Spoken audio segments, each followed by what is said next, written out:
Good evening, everybody, and welcome to the BCS Chester North Wales March 2021 event. I'm pleased to introduce this evening Kat and Rachel, representatives of Ordnance Survey, who are going to talk to us around changing perceptions of Ordnance Survey from paper maps to APIs and beyond. I'm now going to hand over to Kat. Hi everyone, I hope you can all hear me.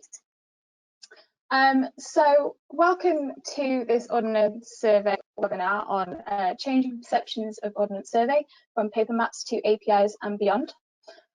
So this webinar is going to try and show you how OS has moved from purely a mapping company focused on making, the most precise maps back in the late 18th century when we first started, to one that is all about accurate and detailed spatial data.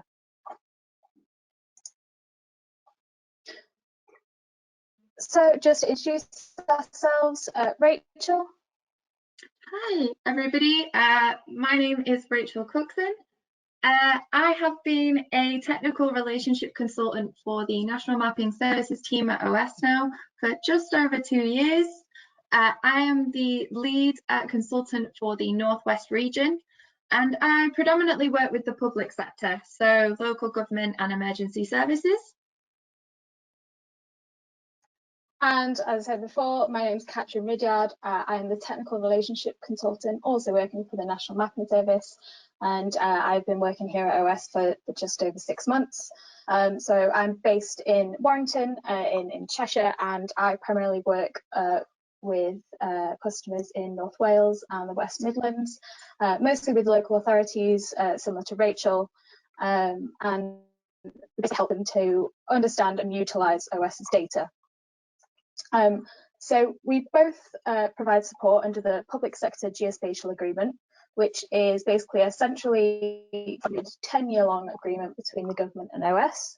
It only started last year, and it basically allows for free and enhanced access to our data for public sector members. So to go through a little bit of an agenda with you today, we'll start off by giving you a bit of a little introduction to OS, who we are and what we do. Then we'll be looking at exactly at what we're famous for, mapping, and then very briefly going over how we started and developed the reputation we have today. We'll then kind of jump into the future and show you how OS has progressed from drawing these maps out to digital mapping, geographic information solutions, and some further technical innovation.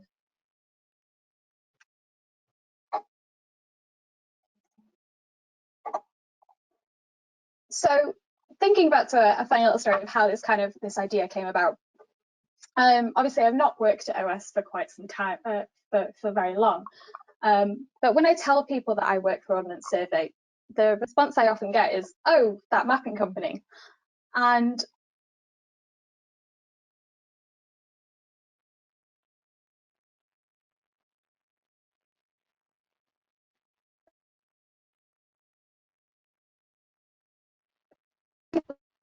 that's great. But they're often shocked when I mention that they're often shocked that when I mention that my role is nothing to do within this leisure side of OS. These maps are obviously usually what people think of because this is the public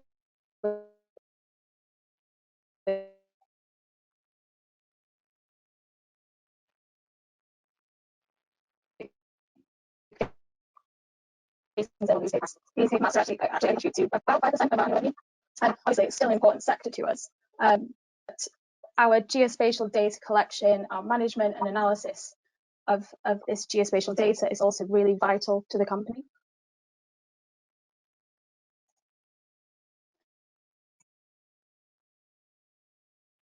Sorry to interrupt, ladies. It feels as though we've got slight connectivity issues for Kat. So I promise you a little bit about them today. But just to give you a gist, so company, I think just over 1,200 staff members, most of whom are based in our headquarters in Southampton. We have an ever-growing number of staff members who are based at home, away from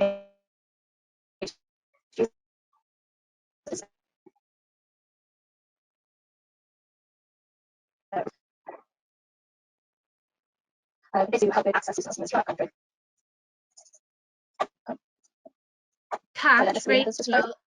Kat, Rachel, sorry to interrupt, it's Ange. Kat, unfortunately the sound quality coming through from your connection, we're really struggling to hear you, so I'm going to propose that we switch across to Rachel presenting to try and get a better stability on the internet connection, if that's okay. Oh, yeah, that's no problem. Okay. Ladies and gentlemen, please just bear with us one moment while we switch presenting over to try and stabilise the connection for you. Rachel, it's coming across to you now, so if you would then like to share your screen. 1 second.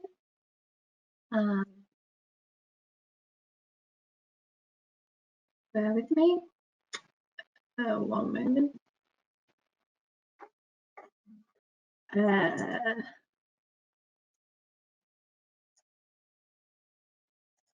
I'm not, apologies. Can you see the notes side of my screen or the presentation? Yes, we can. So you can see the full presentation. Yes, the presentation including your notes slides. Notes. See if we can that across.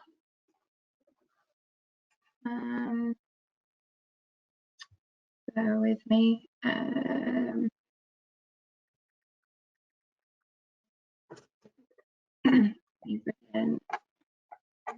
Over there. Oh, we've got function. Oh, why does it keep doing that? Oh, there we go. Oh no. Apologies everyone for this. I wasn't expecting to present my slides. Just bear with me. One more moment and then we'll have it sorted.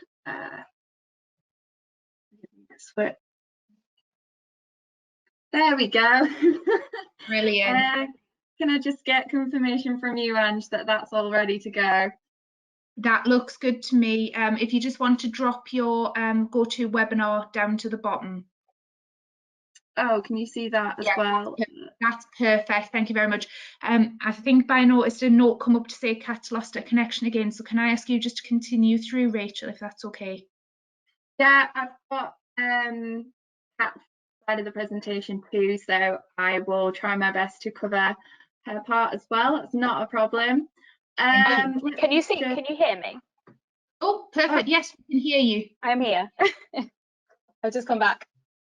Cool, perfect. Do you want to pick up then and Rachel can drive the slides and hopefully that'll give you a better internet connection as well? Yes, that sounds good. So you want to do this slide again, Kat? Because I feel like this is when the issues might have started to arise. I do apologise if we repeat this slide, but yeah, absolutely. So when I tell people that I work for Ordnance Survey, the response I often get is, oh, that mapping company. And this happens quite often. You know, people then proceed to tell me all about these paper maps that they've bought, some examples on the screen, and that they take hiking. But they're often shocked when I mention that my role is actually nothing to do with this side of OS. These maps are obviously what people think of when they think of Ordnance Survey, just because this is the public facing service that we provide. But we as an organisation is so much more than this. These paper maps, they actually only contribute to around 5% of our annual revenue. And whilst obviously it's still an important sector to us, our geospatial data collection, the management of this data and the analysis is also really vital to the company. So if we then just go on to the next slide, Rach, thank you. So who is Ordnance Survey? I'm sure most people on this webinar now will have at least heard of Ordnance Survey in some respect. But just to give you some details, we're a government-owned company of around 1,200 staff members. Most of these staff members are based in HQ in Southampton, but there's an ever-growing number of staff who are based at home, so away from headquarters like me and Rachel. We have over 225 years of gathering location-based and spatial data. Currently, we actually have over 230 surveyors who collect this data using equipment like remote sensing from our aerial photography capturing flying unit, which is our flying unit, which is based in Retford in Nottinghamshire, and also field data capture equipment such as GNSS, which is Global Navigation Satellite System Receiver, things like handheld tablets and total stations, which basically measure angles and distances. These surveyors are out most days recording things like new housing developments, some road changes and changes to attribution, so things like maybe names and addresses. OS also works in a variety of sectors. So we work with private businesses who use our data, government and public sector, which is the sector that Rachel and I work in. We also help people in all levels of education, higher education down to schools. We even work internationally, which a lot of people don't know. So we help businesses and governments develop their knowledge and understanding of spatial data, because the UK has one of the best understandings of spatial data in the world. And finally, the sector we are most known for, which is our leisure sector, which is where our paper maps for hikers sit. We also have 4 really important values set out. We think customer, we are all about the customer and try to do as much for the customer as possible. We also like to try and share information both within the organisation and outside. We are leaders in spatial innovation. We try to always stay ahead. And finally, we always try to work in the present, taking every opportunity to turn ambition into passion. Next slide, Rach. So yeah, we'll go over like a brief history about OS and how we actually started as an organisation to kind of show how far we've come. So the official foundation date of OS is 1791, but our origins actually lie further back than that. We have our roots in military strategy, so mapping the Scottish Highlands following the rebellion in 1745. It was actually the Board of Ordnance, where OS gets its name, was the government's defence ministry at the time, and they were ordered to survey England's vulnerable coasts. Well, it was then that a gentleman called William Roy, who was only 21 at the time, was tasked with the small-scale military survey of Scotland. But then 8 years later, he completed the Great Map at a scale of 1 to 36,000. And this paved the way for a new way of surveying land using angles, change, and sketching based solely by eye. So when we look back at our history and the work carried out by surveyors and cartographers, it's amazing to see just how accurate their measurements and drawings were, especially since each individual feature was painstakingly drawn and carved by hand. So here is a timeline for visualization that shows our progression as an organisation through to modern day. I don't want to turn this into a history lesson, so if we just jump 100 years after the first map of the entirety of GB is published, and this is where digital mapping was introduced at OS. So computers meant that updating OS mapping was so much easier. The job was on to begin digitising all of OS's paper mapping, and this was finally completed by 1995, which is also when OS happened to launch their website. OS data was being used more and more frequently in geographic information systems, making data accessible and even being available to customers within 24 hours of being surveyed. It was revolutionary at the time. So in the 2000s, this is when we saw OS Master Map released. So this is the most intelligent geospatial database, which we have references and maintains 500 million landscape features. And then we have open data. Now, open data was downloaded 1.9 million times in its first 8 years of release, meaning more people than ever could access and utilise OS data. And this includes various products like Open Green Space, Open Roads. So we are now a big data powerhouse. Our GI can be seen everywhere, and the release of our OS Data Hub and APIs have meant that more and more people can easily access our data and receive the data they specifically need much quicker than before. Over to you, Kat. So there's a brief history of Ordnance Survey, so I think we'll just skip into now the present and everything that OS does with spatial data now. So we as an organisation, we're continually developing. In July of 2020, so just last year, the Data Hub was launched to the public and to our partners. So the OS Data Hub is basically OS's one-stop shop to easily access OS data via various products, depending on exactly what you need. So in terms of OS data, you can access the open data via download, and we can also access it through our APIs. The Data Hub is, you can also find your API project keys here, and you can also report any errors in the various products via our error reporting tool. So the Data Hub's been a great way for our customers, whether it's businesses, public sector authorities, or people who are just keen to use some OS data. It's helped them to get hold of it much quicker and much simpler. Our APIs, they have been widely used since launch, and they are transaction limited, but for any plan you are able to see just how many transactions you've used for open and premium data. So here are our plans that we have for our APIs. We have the OS Open Data plan, which is free to everyone. You can have unlimited access to all open data APIs. And you can also use any of the downloads as well. We have the premium plan, which is all our open data as well as some premium data. So things like Mass Map comes into premium, and you can have up to £1,000 of free premium data every month.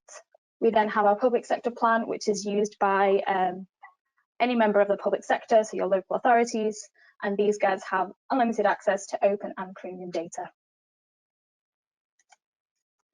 And this is just a little breakdown of what products you can see within each of these plans. So the Data Hub can basically show you exactly what you're getting with each plan and what kind of data you can expect.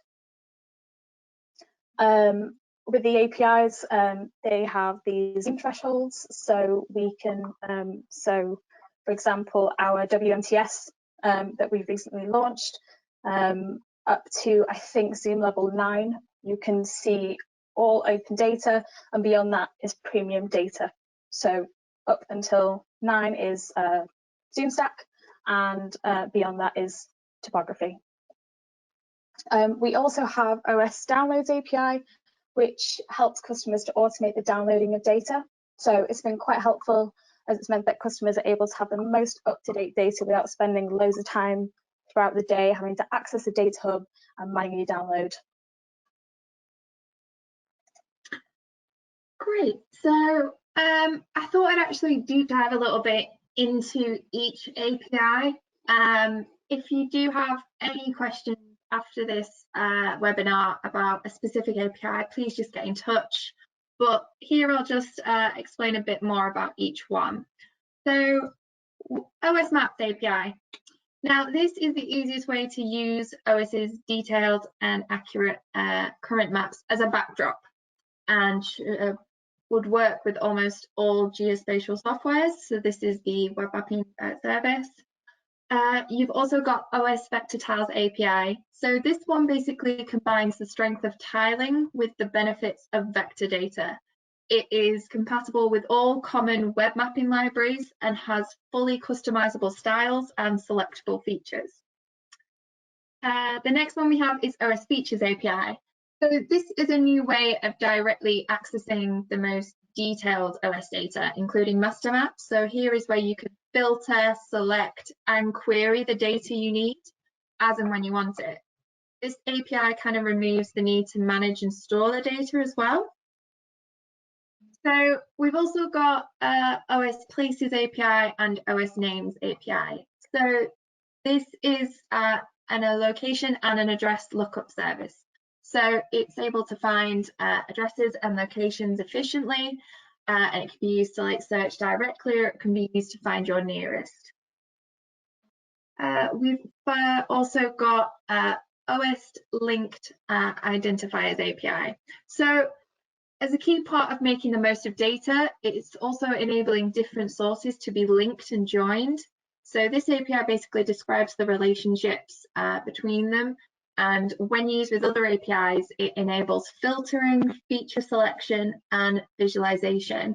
The data belonging to this as well is also available to download, which is quite an interesting feature. Yeah.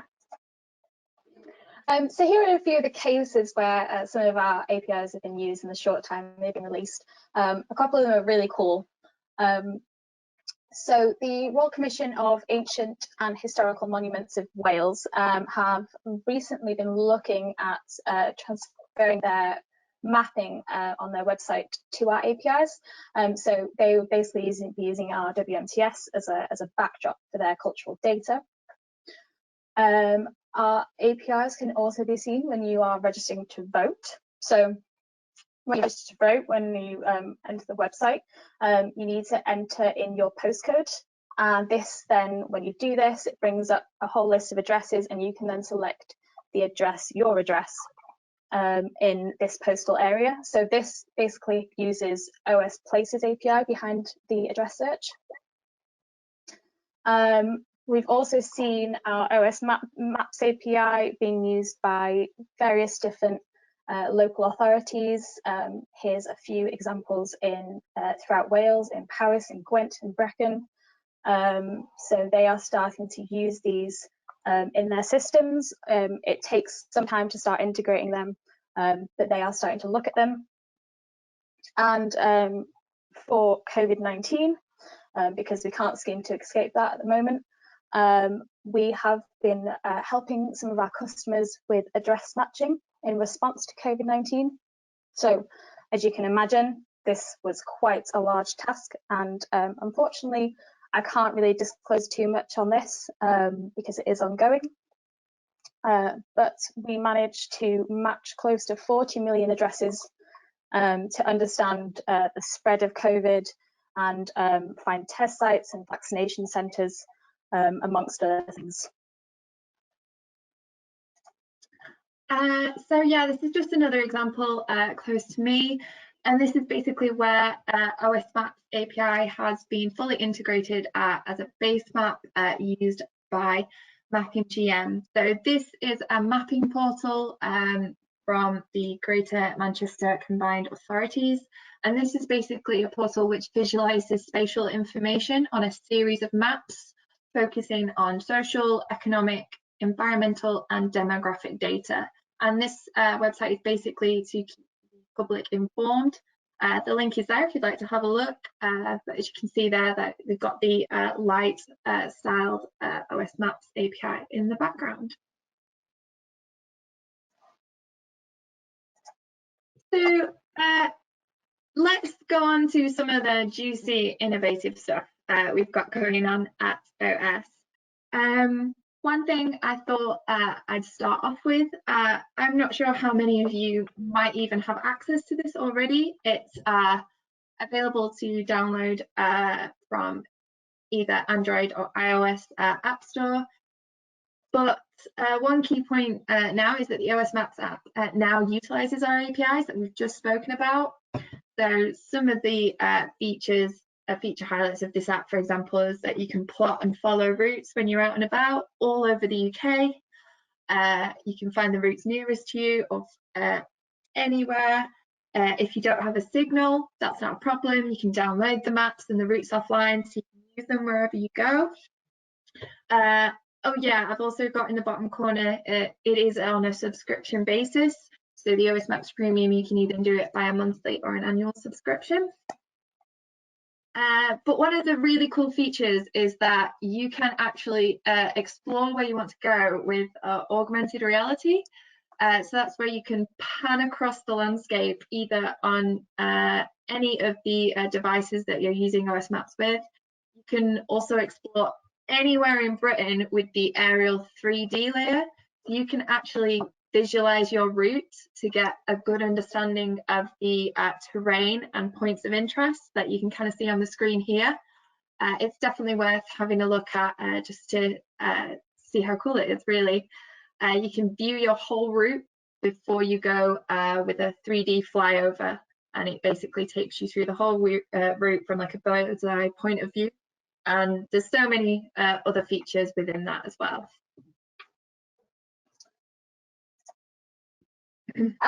So some more innovative things that we've been working on in the past. If you do want to go have a look at any of these as well, so we've got a labs page. It's basically our innovation page where we basically share all of our future capabilities and the next best things that are coming up regarding geospatial data.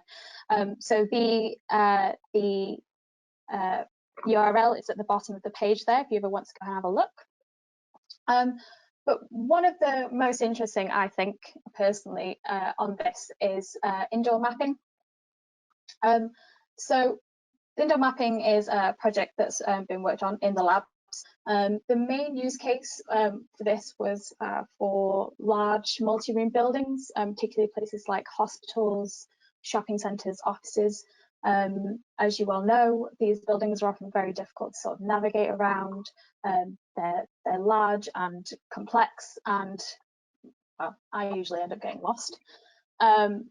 So it's great to sort of have that internal map. To create these, though, was fairly difficult. So the first component of the indoor mapping project was basically to create an interactive floor plan of the office. So we did ours based on the headquarters, Explorer House, Ordnance Survey's headquarters. So yeah, the first step was creating an interactive floor plan. This was basically primarily captured from the CAD drawings and depicted room locations for each of the three floors in real-world coordinates. In addition to generating the geometries, each feature was then attributed with information such as maybe a room number, a calculated area, and the security level. And further information was sort of added alongside that, so like information about meeting rooms and toilets, if this was applicable. Once the floor plan had been captured, the Geodata Viz team, which is our data visualization team, then provided some assistance with the styling. So as you can see here, the interactive floor plan, this was the first sort of concept they came up with. But this was then taken further. So based on an example from the Mapbox website, the team was then interested in seeing if they could sort of achieve a 3D extruded floor plan.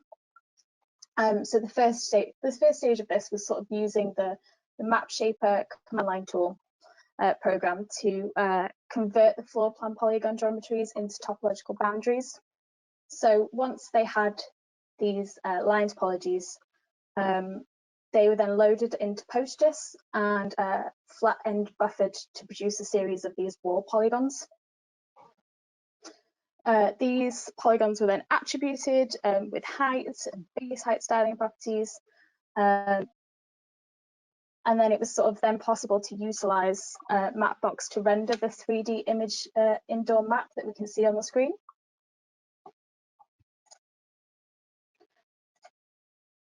But the team wanted to go further with this.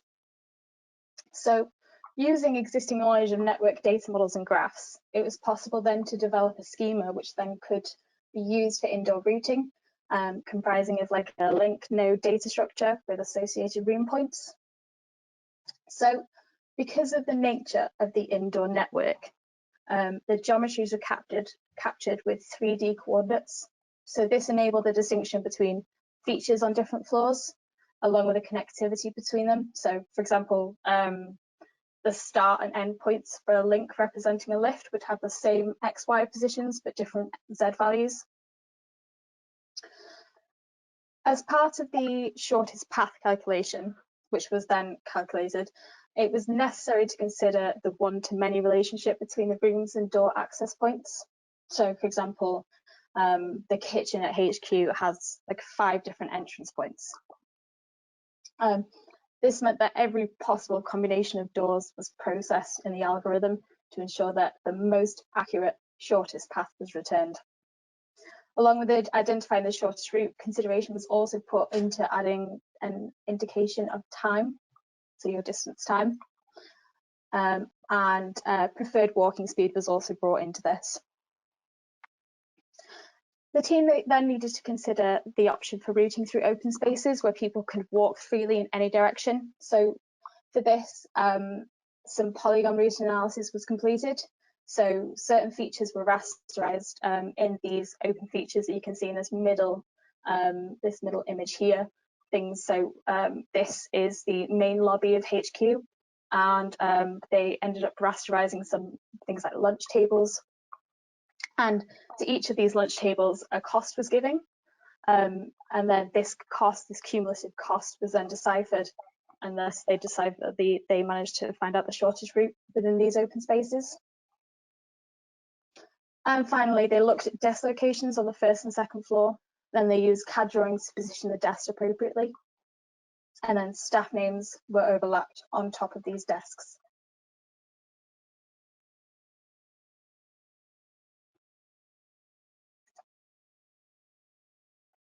So all of this data was then just combined into a single web-based application, and this was the floor plan that was created. So people could go and view this floor plan, and the main reason that I was created this for HQ was to act as a base for things like calendar information for hot desking and seeing whether meeting rooms are free. But as I said before, there's many other applications that this could be used for in many different buildings. So we do actually have,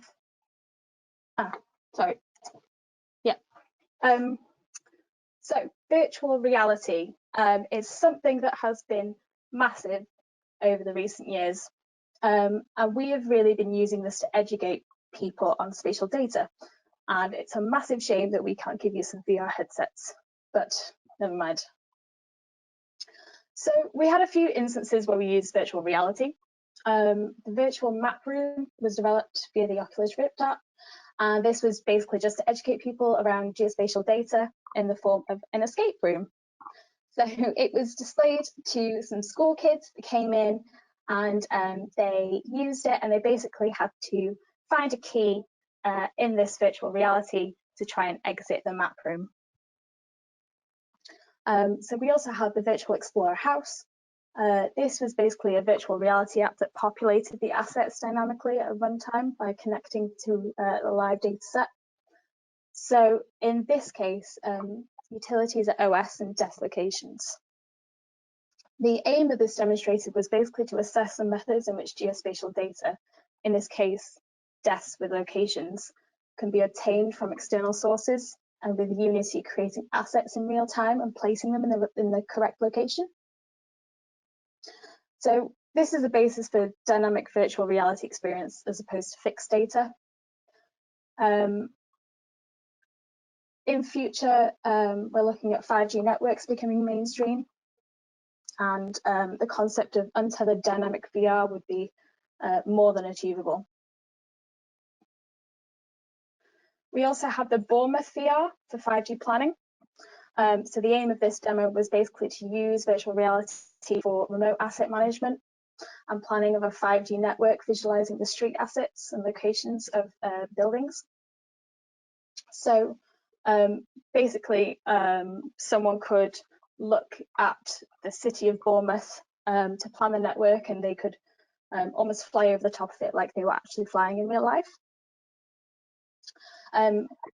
This use case was great because it was a much more convenient, cheaper and repeatable alternative to a flight. And in order to sort of add a little fun element to it, they also incorporated some OS branded beach balls, which the user can pick up and throw into the city, as you can see in this little image here. These giant beach balls that look very out of place. Thanks, Rach. But one of the coolest virtual reality things that we have is our virtual museum tour, and we can go to this link. So this link is freely accessible. Anyone could go have a look at it, but we'll just show you a little snapshot if it works. Fingers crossed this works on my end. Here we go.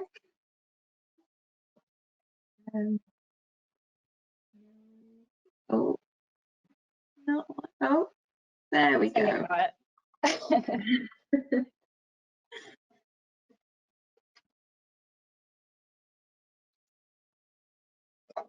spoke too soon.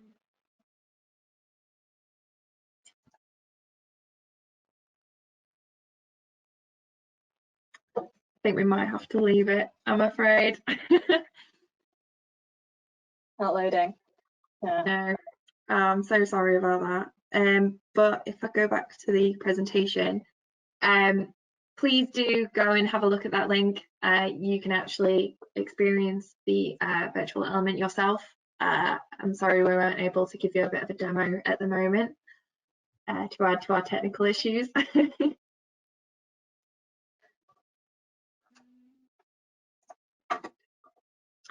So one of the final elements we wanted to talk to you about was 3D mapping and geovation. So there's a few points I'm going to touch on here, such as how we are generating 3D meshes using our aerial imagery, autonomous vehicles and how we are distinguishing what they can see, and also relaying off what Kat's already said about 5G, how we are using 3D mapping to detect what can actually impede that service. So here is I'm hoping this is going to work. Yes. Here is an example of a 3D mesh model created for Cumbria Police. So this was used for the geospatial support that I provided for planned events such as Appleby Horse Fair and Kendal Calling Music Festival. So this basically uses height terrain taken from a national store of suitable aerial imagery, OS, and also the surface properties. This is then fused together to create a 3D mesh model, which in this instance is visualized in Skyline software. So this video shows actually a viewshed analysis. So the green is what the camera can see and the red is what it cannot. And this is basically, this was used for future CCTV camera placement covering the main road, where for Appleby Horse Fair, this is where the travellers wash their horse and crowds congregate to watch. So it's a prime spot for a CCTV camera.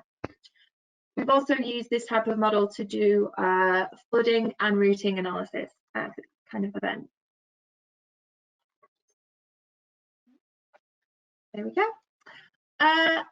So another example would be the autonomous vehicles. Now, our team at OS, we've actually got an example on the image on the left here of 3D features with attribution extracted from the OmniCav point cloud. Now the OmniCav is the name of the project that we're working on for autonomous vehicles. So as you can see here, clearly trees in the green, roadside curbs and pole and sign features have been extracted, pulled out. And basically this is used to help accelerate the deployment of autonomous vehicles on public roads, because they obviously need to see what they're looking at whilst they're driving. They're looking to extract data at the roadside to an accuracy of around 3 centimeters, which is parallel with the OS Master Map product. It's not just those roadside assets that I've just mentioned there. It can pull out a lot of things, as you can see in both images. And this is vital to the work that they are doing. we've also got the 5G project. Now, in regards to 5G, it's actually more important than you think to extract data from the roadside, as you need to highlight anything that could potentially block the 5G signal. So roadside assets, in particular, things like signposts, they are very reflective. So this is going to affect the signal. You've also got building materials. So obviously brick absorbs whilst glass reflects. And there are other things that are going to impact it as well. So all this work that we are doing on the innovative side, they've been leading up to future use cases. So I've just mentioned about the 3D mesh model. We're working towards creating that at higher resolutions. And then a good example of that is, if some of you might already know, the UK is to host G7 Summit this year in Cornwall.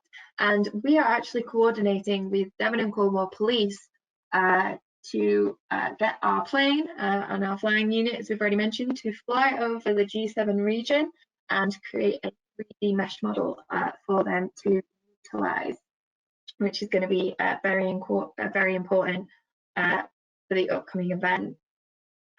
We've also got fibre network telegraph posts. Now, what you might not actually be aware of is that vegetation, which encroaches on the telegraph posts, this is actually causing huge amounts of issues. So if your internet ever drops out, vegetation might actually be the cause. So this is something our team is working on to help out in that department. And then finally, a place where we can hold all this data. So in regards to the 3D elements, there's not actually a central repository for this sort of information. And this kind of leads on to the National Geographic database. So currently, this contains the location data that describes the geography of Britain and is managed and maintained by OS. It is one of the largest of its kind in the world, and during the past decade, it has grown to contain more than 500 million unique geographic features. So, like we've already mentioned, today's products like the OS Master Map family are created from the current generation of the National Geographic database. So we are currently working with members and partners to develop intuitive ways they can explore, find and access the NGD. So this means that data in the future will become more accessible and discoverable to customers in a way that means you can get access to just the data that you need rather than any sort of predefined product.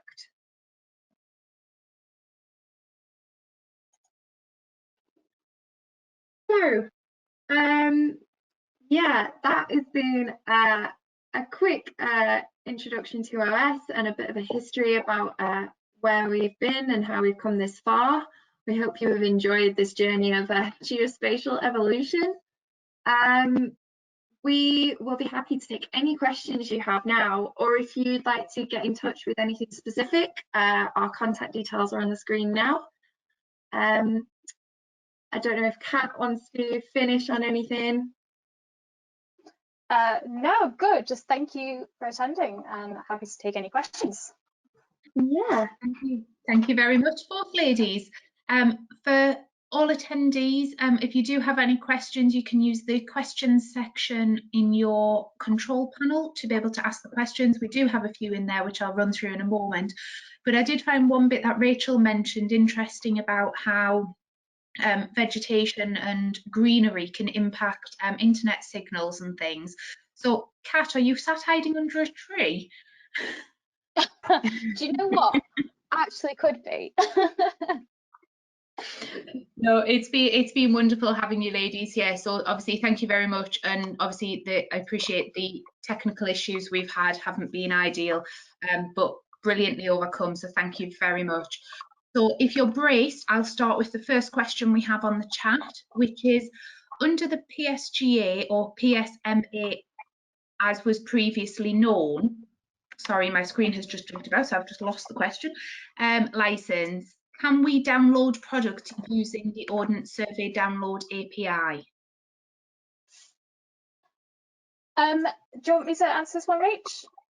Yeah, sure, go for it, Kat. So yes, in the simplest terms, well, sort of. So the PSGA, you can access the OS Downloads API, and you can now start using that. At the moment, it's only available for open products. Our team is currently working to get one ready for premium products. This will be ready, I've been told, sort of summer to autumn time, so it's still some time away, but we're getting there. But you can definitely access all products through the Downloads API for open data at the moment. Brilliant, thank you very much. Oh, wow, quite a few questions coming through now. Sorry, the questions screen is possibly one of the smallest screens I've seen, so just bear with me 1 second. So next question, do you see any future benefit coming in from the, sorry if I get this wrong, LiDAR scanners starting to appear on the consumer mobile devices, e.g. crowdsourcing data? That is a great question. Very good.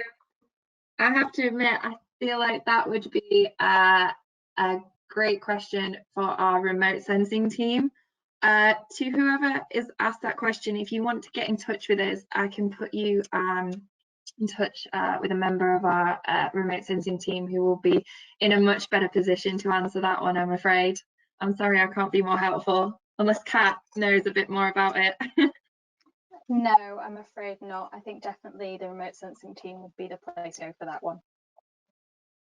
Okay, thank you.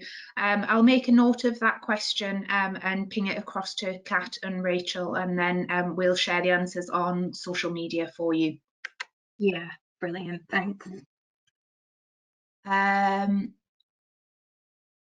Question of see if we can get the slides or the web link where they were in the notes.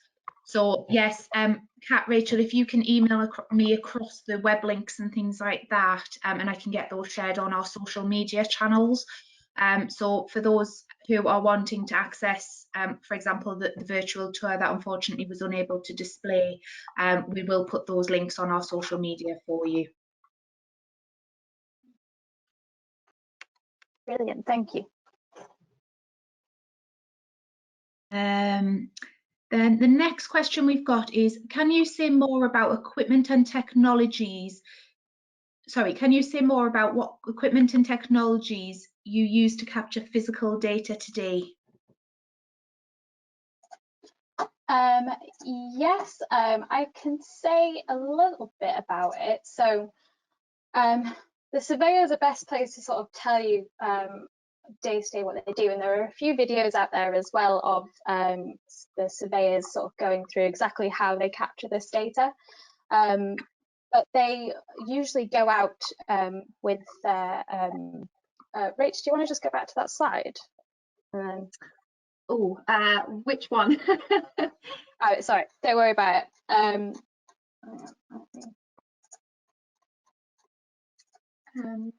Got a number, I'll happily go back to it. That's right, don't worry about it. So yeah, so the surveyors will usually go out with their global navigation satellite system, which if you've seen pictures of surveyors, they usually have like a very large pole with their satellite system on the top. And then they also go out with a handheld tablet where they basically record all their data, and then they have their total stations, which helps them to measure angles and distances. And then obviously we have our flying unit as well, which will go over, fly over certain areas at a time, only between the summer months, I believe. So I think it's only just started flying out again for this year. Yeah. But that will, yeah. But that will basically just capture some of the aerial imagery that we also collect, that's also used for our 3D models. Like I said, if you want to know some more about it, there's some videos on YouTube, and there's some on our sites as well that tell you exactly what sort of a day in the life of a surveyor is like. But yeah, that that's about as much as I could tell you on that front. Rach, do you have anything?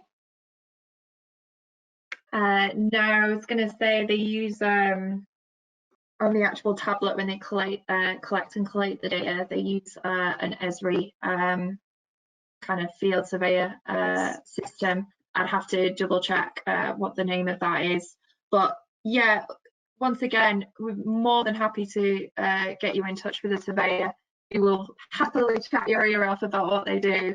So yeah, please get in touch with us. Cool, thank you. The next one's more of a comment than a question of thank you, speakers, for a wonderful presentation. So I think that's possibly echoed quite loudly around many of our attendees, if not all. Then we've got a next question. Oh, this is quite topical given where we are. Are Ordnance Survey planning to merge the 2021 census data with the mapping? That's an excellent question. I know that we are interested in using, because obviously we work with such companies like ONS, for example, but I'm not entirely sure what we're going to be planning to do with the most recent census, because we'd obviously have to wait for the data to come in. But that is a fantastic question, and I'd be happy to find out a little bit more about that for you. I will add that to the follow-up list of questions then. Brilliant, thank you. My partner was actually just filling that in for us today, funnily enough. Yeah, ours has just landed through the door today as well, which is quite interesting. Okay, so next we've got the OS app. If I just pay for 1 month, then go back a few months later, will it remember my profile and saved routes? Yes.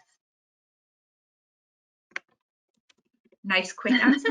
Very blunt answer. But yes, if you sign back in with the same email, I think that's the caveat here. As long as you don't create a new account, then yeah, I believe so. It's also probably good to mention that the OS, the Maps app, is actually free. It's just that we also offer a premium service that lets you explore the point data analysis that we showed as well. So you can log in, it is completely free, but obviously we have the premium aspect to it as well. Cool, that's really the elements and such. cool. Are you ready for your next one? Oh no. Go on. Are you planning to map any green/environmental initiatives or NO2, CO or CO2 emission hotspots? I haven't personally heard of any plan to. I don't know if you're in any different position, Rach. So I think Kat already touched upon at the start of the presentation that we have like different sectors within OS, and we do have an environment sector, and I am aware of us doing work on some green initiatives.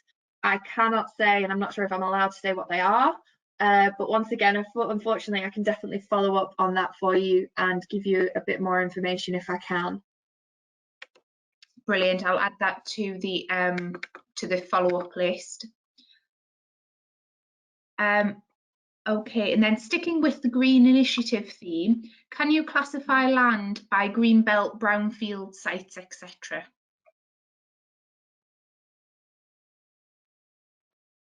Go on, Kat. Go on. Oh, okay. At the moment, thinking through our products, I don't think we actually classify land like that at the moment. I'm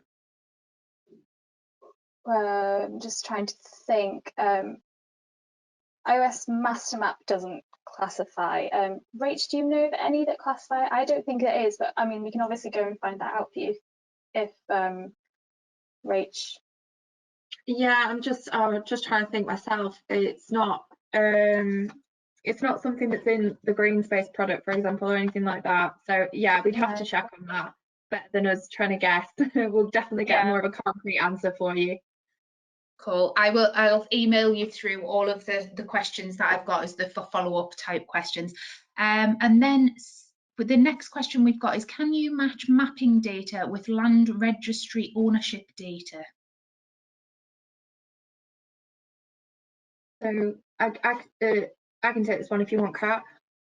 So we do a lot of work with land registry. So I think it would depend a little bit on the specifics, but we do a lot of analysis between the two. So if you want to get in touch with exactly what you want to match, for example, we can definitely look into that for you.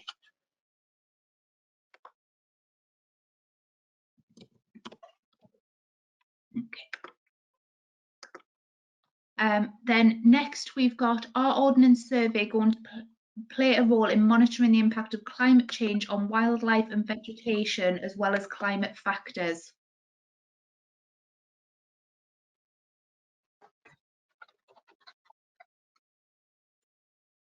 I am not too sure on our policies around that at the moment, but we can go back and ask our climate team around that. I'm sure that they will have a lot more information than us. Unless Rach, you know of anything that you can add? Fortunately, yeah, it's another one for the follow-up. It would definitely be the environment sector group that I'd get in touch with, because they do have a roadmap, or like I've already mentioned, for the initiatives that they're planning on working on, and that roadmap will be able to outline exactly, hopefully, what you're asking about. But yeah, unfortunately, if we add it to the list, we can definitely let you know by the end of the week. Not a problem, not a problem. This is going to keep me busy on social media, populating all the answers when you come back to us. And you will be pleased to know that from what I can see, the next question is the last question we've got, so unless any more pop up. So the last question is, can you overlay underlying geology for things such as archaeology?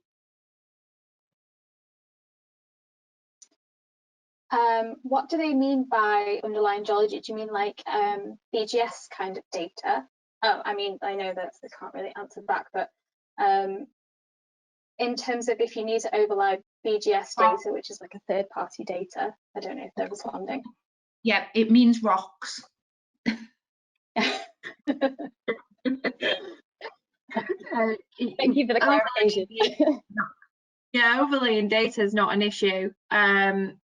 Archaeology is definitely an element I'm not too familiar with, unless Kat has more an opinion on that one. No, but yeah. Oh, sorry, go on, Rach. No, I was just going to say, you can definitely overlay the data. It's just if you're looking into something more specific. Yeah, it depends what you kind of want to overlay it on. So you could easily take, I don't know if BGS data would have some kind of WMS maybe that you could then integrate with our APIs, or just use with our downloaded data. It's up to you, really. Cool. I'll try and get a bit more information on that. I've made a note of who's asked that, yeah. And then we'll come back and add that to the future list, shall we say. Let me just clear that one out, and then I think